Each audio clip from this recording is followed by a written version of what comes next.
Raider पे कुछ नजर नहीं आ रहा, लेकिन आसमान में जेट है। स्टेल्थ टेक्नोलॉजी का कमाल, आज राज खुलेगा। पुराने जेट्स पे रेडर की वेव्स वापस आती हैं। स्क्रीन पे सिग्नल चमकता है, दुश्मन को पता चल जाता है। स्टेल्थ जेट का शेप देखो, सीधी लाइंस नहीं, एंगल सर्फेसेस। रेडर वेव सीधा वापस नहीं जाते, इधर उधर बिखर जाते हैं। स्टेल्थ जेट पर वेव्स लगती हैं तो बिखर जाती हैं, वापस रडार तक नहीं पहुंचती। यही राज है इनविजिबिलिटी का। रडार कैसे काम करता है? वेव्स भेजता है, नॉर्मल जेट से टकराकर वापस आते हैं, तब दिखता है स्क्रीन पे। वेपन्स भी अंदर छुपे होते हैं, बाहर कुछ नहीं, बिल्कुल स्मूथ सरफेस। रेडार को पकड़ने का कोई चांस नहीं।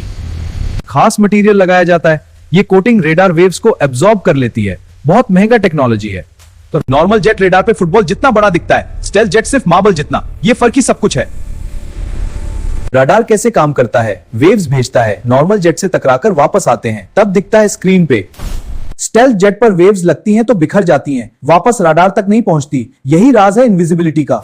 इंजन का धुआं भी छुपाना पड़ता है, स्पेशल नोजल्स लगाए हैं, हीट सिग्नेचर कम कर देते हैं। इंफ्रारेड सेंसर्स भी डिटेक्ट नहीं कर सकते। रात में तो और भी मुश्किल, ना राडार पकड़ता है, ना आंखों से दिखता है, पूरी तरह इनविजिबल हो जाता है। लेकिन अब नए रेडर्स आ रहे हैं, लो फ्रीक्वेंसी यूज करते हैं, स्टेल्थ को थोड़ा देख सकते हैं। टेक्नोलॉजी रेस जारी है। ये है मुस्तकबिल जेट, स्टेल्थ टेक्नोलॉजी से हवा तबला। सब्सक्राइब करें एविएशन सीक्रेट्स के लिए, कमेंट में स्टेल्थ लिखो।